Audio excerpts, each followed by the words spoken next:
శ్రవణ్ గారు అన్నయ్య ఇప్పుడు రెండు అంటే ఇద్దరు సెంట్రల్ పార్టీలు సరే వాళ్ళు వినిపించుకున్నారు. సరే ఈయనేమో అప్పుడేమో మహిళా బిల్లు ప్రవేశపెట్టింది రాజీవ్ గాంధీ గారు అని ఈయనంటే దాన్ని అడ్డుకున్నదే బీజేపీ అని రకరకాల వార్తలు. కానీ ఇక్కడ మరి నిజంగానే మరి రేవంత్ రెడ్డి గారు అన్నట్టుగా 50% జనాభా ప్రాతిపదికన లేకపోతే అభివృద్ధి ప్రాతిపదికన 50% చేయడం వల్ల ఏం నష్టం జరుగుద్ది, ఎందుకు దాన్ని బీజేపీ దాన్ని పరిగణలోకి తీసుకోవట్లేదు? అది కుదరదని ఇప్పుడు సరే సీనియర్ మోస్ట్ ఆయన మనం ఏం కాదలేము, అది లెక్కలు అట్లా సెట్ కావు, అది కుదరదని అన్నారు. అయితే ఇక్కడ ప్రాబ్లం మీరు జిహెచ్ఎంసీలో అమలు చేసి చూపించండి, మేము చేస్తామంటున్నా. ఓకే సరే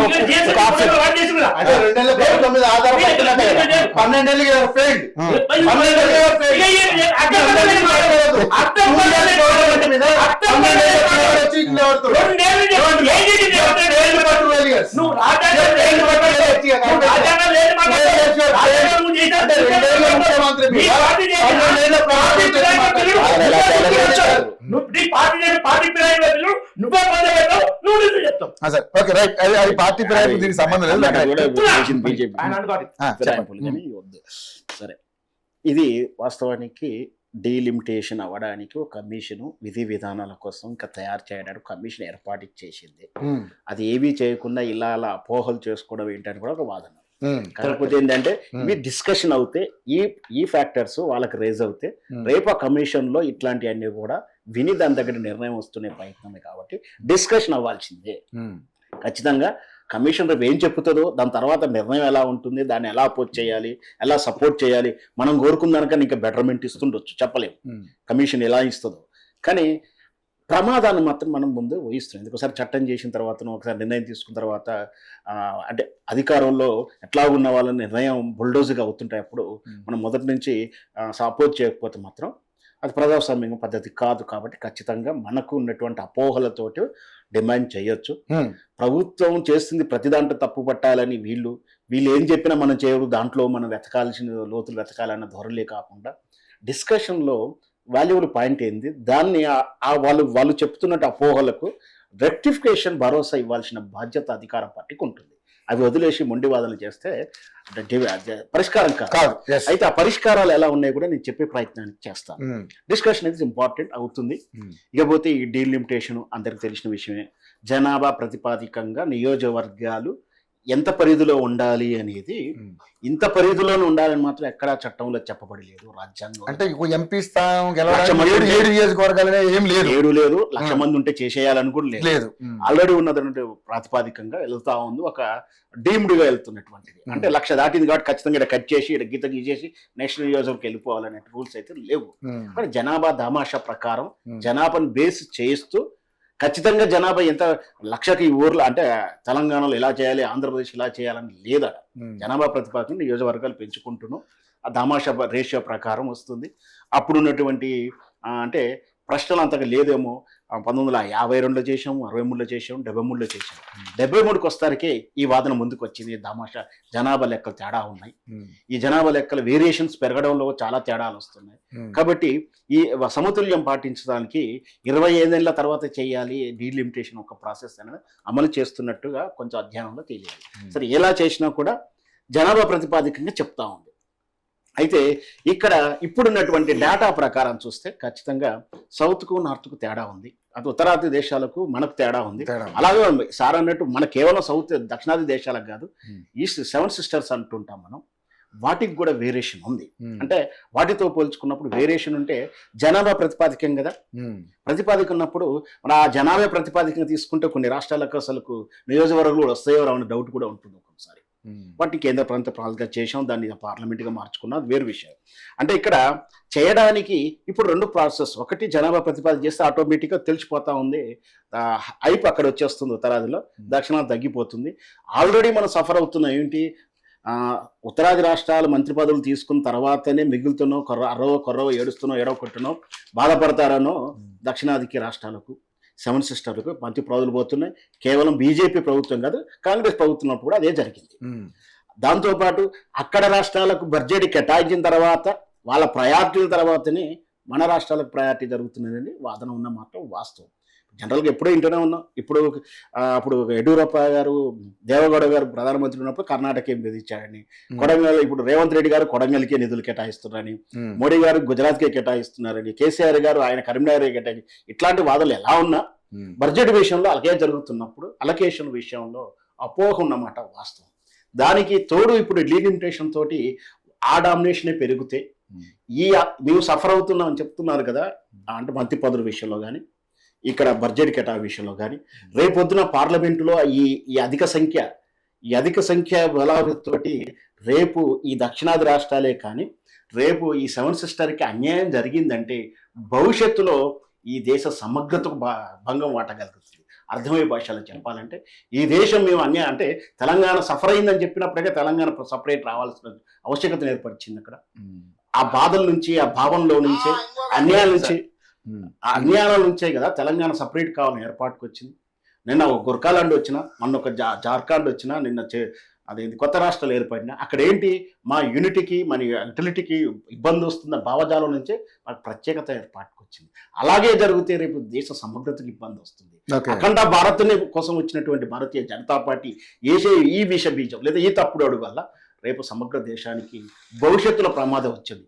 ఇది రాకుండా ఉండాలంటే వీళ్ళు చెప్పితే కాబట్టి నేను చేయకూడదు, వీళ్ళు చెప్పారు కాబట్టి ఆ పద్ధతులు చేయాలని ముండి దొరలో కాకుండా ఇక్కడ ఆర్టికల్ రాజ్యాంగం స్పష్టంగా చెప్తుంది. ఈ విషయాన్ని అందరూ మర్చిపోతున్నాం.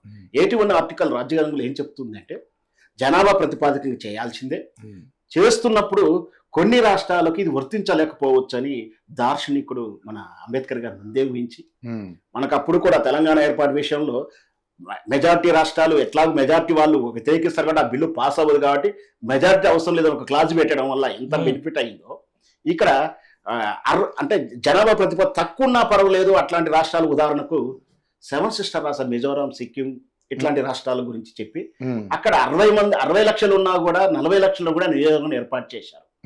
అక్కడేంటి జనాభా దామాషా ప్రకారం ఏర్పాటు చేశారు.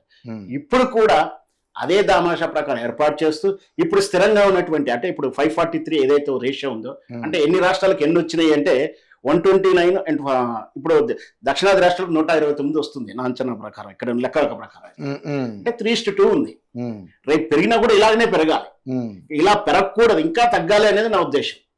అంటే దక్షిణాదికి ఉత్తరాది రాష్ట్రాలకు 3:2% ఉంది. అంటే మనకు 130 ఉంటే వాళ్ళకి 414 ఉంది. ఇది స్థిరంగా 3.2% రేషియో ప్రకారం ఉంది. కనీసం ఈ రేషియోనే మెయింటైన్ చేయాలి, లేదా దీన్ని సవరించాలంటే 2% కన్నా రేషియోకి చేయాలి. దానికి జనాభాని ప్రతిపాదికను తగ్గించుకోవాలి. అంటే ఉదాహరణకు మన తెలుగులో సౌత్లోనే మనం తీసుకున్న ఆంధ్రప్రదేశ్కు తెలంగాణ తీసుకుందాం అనుకున్నాం. తెలంగాణలో హైదరాబాద్ ప్రతిపాదికను తీసుకున్నప్పుడు జనాభా ఎక్కువ ఉంటుంది. అట్లా అని చెప్పి ఇక్కడే 5-6 చేస్తారని కాకుండా ఈడ 3 లక్షలకో 6 లక్షలకో చేసుకుంటే డిస్ట్రిక్ట్ లెవెల్ పోయినప్పుడు 2 లక్షలకో 3 లక్షలకో చేయాలి, చేస్తే తప్పేం లేదు. అట్లా ఏరియా స్వభావాన్ని బట్టి, రాష్ట్ర స్వభావాలను బట్టి ఇక్కడ ఉన్నట్టు ఆల్రెడీ ఉన్నటువంటి ప్రదేశం 3:2 ఉంది కదా, దాన్ని భంగం కలగకుండా వీలైతే అది తగ్గిస్తానికి నేనేమంటున్నాను. ఇది ఇప్పుడు చెప్పే వీళ్ళు 850 అయితే ఈ 3:2 కాదు, ఒక 5% రేషియో తేడా వస్తుంది. అంటే చాలా వేరియేషన్ వస్తుంది. ఆ వేరియేషన్ అంటే వేరియేషన్ రాకుండా ఆల్రెడీ ఉన్న దాన్ని 3.2 రేషియో ఇంకా తగ్గించుకొని రాష్ట్రాల యొక్క స్వభావాన్ని బట్టి, జనాభా అవసరాలను బట్టి సూత్రం మార్చుకొని వాటిని నియోజకవర్గాలు ఇన్నుండాలి. వీటొక్కటే కాదు, అసలు ఈ పార్లమెంటు నియోజకవర్గాలు కాదు, దీని వెనకాల అసెంబ్లీ నియోజకవర్గాల విభజన కూడా ఉంది. అవి కూడా కొన్ని అసెంబ్లీ నియోజకవర్గాలు చాలా విచిత్రంగా ఉంటాయి. సగం ఒక్కడికి వస్తుంది, సగం వచ్చే ఒక్కడికి వచ్చేలా ఏదో ఉంటుందని కూడా అంటున్న పార్లమెంట్ విషయంలో కొన్ని విషయాల్లో తేడాలు వస్తున్నాయి. అవేవీ లేకుండా సమగ్రంగా రాష్ట్రాల వేదిక అధ్యయనం చేస్తే ఈ రాష్ట్రాల అసంతృప్తి లేదా మేము అన్యాయం జరుగుతున్నాం, నార్త్కు సౌత్కు అన్యాయం జరుగుతుంది, ఈస్ట్కు నార్త్కు జరుగుతుంది. గత పాలకులు చేసి ఉండొచ్చు, గతంలో అప్పుడు ఆ అభిప్రాయ భేదాలు లేకపోవచ్చు. కాంగ్రెస్ ప్రభుత్వ పాలనలో అప్పుడున్న నాలెడ్జ్ కానీ అప్పుడున్న అవసరాల దృష్ట్యా రాకపోవచ్చు. కానీ ఇప్పుడు పెరుగుతున్నటువంటి ఈ వ్యత్యాసాన్ని సమగ్ర దేశం, అఖండ భారత్ అని చెప్తున్నటువంటి భారతదేశం, భారతీయ జనతా పార్టీ అయిన స్ఫూర్తిని భంగం కలగకుండా ఉండాలంటే ఖచ్చితంగా ఈ రాష్ట్రాలు ఏదైతే డిమాండ్ చేస్తున్నా, ఈ రాష్ట్రాలు ఏదైతే సమస్యని అంటే అనుమానాన్ని రేవత్తిస్తుందో వాటిని ఫిల్ఫిల్ చేసి సమాధానంగా వాటి సమాధానాలు కూడా వాళ్ళు సంతృప్తిపరిచే విధానాన్ని ఈక్వేషన్ కనిపెట్టాల్సిందే ఖచ్చితంగా. అప్పుడైతే 60 అంటే 60 లక్షలు కూడా నియోజకవర్గం ఇచ్చింది సిక్కిం, మిజోరాం. అంటే అట్లాగే ఇప్పుడు ఏం చేస్తారు, ఏం చేస్తే నీకు ఆ రాష్ట్రాలకు న్యాయం జరుగుతుందో ఆ రాష్ట్రాల ప్రకారం జరగాల్సి ఉంటుంది. ఆ విధంగా చేయాల్సిందే. లేకపోతే ఈ దేశ సమగ్రతకు దీర్ఘకాలంలో దెబ్బతినేదవుతుంది. ఆ పాపానికి ముడిగొట్టుకునేటువంటి మూల్యం ఇక్కడ విత్తనం వేసేది భారతీయ జనతా పార్టీ అవుతుంది. కాబట్టి ఆ తప్పును ముందుగానే జరగకూడదంటే, బాధ్యతగా ఈ దేశ సమగ్రతను కాపాడాలంటే ఖచ్చితంగా ఏవైతే మేము అన్యాయం జరగబడుతుందని బాధల్లో ఉన్నారు, నిజమా కాదా అనేది వేరే విషయం. ఆ బాధను తొలగించే, అనుమానాలు నివర్తించే బాధ్యత కేంద్ర ప్రభుత్వంలో ఉన్నటువంటి భారతీయ జనతా పార్టీ. నేను ఈ పార్టీకి ఎక్కువ బాధ్యత ఉందని చెప్తాను. ఎందుకు అని చెప్తుంటే, ఈ సమగ్రత, అఖండ భారత్ను, సమగ్ర భారత్ మీద, ఈ దేశం మీద మేము మాత్రం పేటెంట్ వాళ్ళని చెప్తున్నప్పుడు ఇది భంగం కలగకుండా చూడాల్సిన బాధ్యత. దాంతోపాటు ఇకపోతే మహిళా బిల్లులు సార్కు అవగాహన ఉందో లేదో కానీ కాంగ్రెస్ ప్రభుత్వం ఇచ్చినప్పుడు అప్పుడు భారతీయ జనతా పార్టీ రూపంలో అపోజ్ చేశారు. వాళ్ళు కొన్ని సవాళ్ళు డిమాండ్ చేశారు. ఇప్పుడు వీళ్ళు కూడా బిల్ రావద్దంటే సేమ్ వాళ్ళప్పుడు కొన్ని సవరణలు చెప్పారు, వీళ్ళు ఇప్పుడు సవరణలు చెప్తున్నారు. అప్పుడు కొలిక్కి రాలే, ఇప్పుడు కొలిక్కి రాలేదు. వీళ్ళు వచ్చి 12 ఏళ్ళు అయింది. బిల్లు పాస్ అయింది. అప్పుడు కొంచెం మీరు సవరణ చెప్పారు కాబట్టి మోడీ ప్రభుత్వంలో బిల్లు పాస్ అయింది అని ఆ వన్ థర్డ్ ఇంప్లిమెంటేషన్ ఎలా చేయాలి ఇప్పుడు అయితే అదే ఏదైనా సరే బిల్ పాస్ అయినా చిత్తశుద్ధి చేసి ఇప్పటికన్నా అవుద్దా? పాస్ అయింది కదా. అవును, అయితే మళ్ళీ దానికి కొరలకి చట్టమే అవసరం లేదు. ఈ ఏ అసెంబ్లీ పార్లమెంట్ ముందు ఈ పార్లమెంట్ వస్తే దాని వెనకాల అసెంబ్లీ వస్తుంది. అసెంబ్లీకి కూడా క్లారిటీ రావాలి కదా. క్లారిటీ రావాలి. ఇంకొకటి ప్రధానంగా నా రిక్వెస్ట్, డిమాండ్, అది మరి కేంద్ర ప్రభుత్వం మోడీ దానికి వెళ్తుందో లేదో కానీ ఒక దుష్ట సాంప్రదాయాన్ని ఇంకా కొనసాగిస్తున్నాం. అది nominated Anglo Indian nominated post ఉందా? ఎంపీస్ లేవు, ఉందే ఇప్పుడు లేవు. ఆంగ్లో ఇండియన్ నామినేషన్స్ లేవు, తీసేసింది మోడీ ప్రభుత్వం. తీసేసిందా? 545 లేదు, 545 లో 2 ఉండే. ఇప్పుడు ఆంగ్లో ఇండియన్ నామినేషన్ ఎవరు లేరు ఎంపీస్ లేరు. ఒక నామినేట్ చేయలేదా? ఆ పాలసీ తీసేసారు. అది చేయలేదు, అదే తీసేసారు.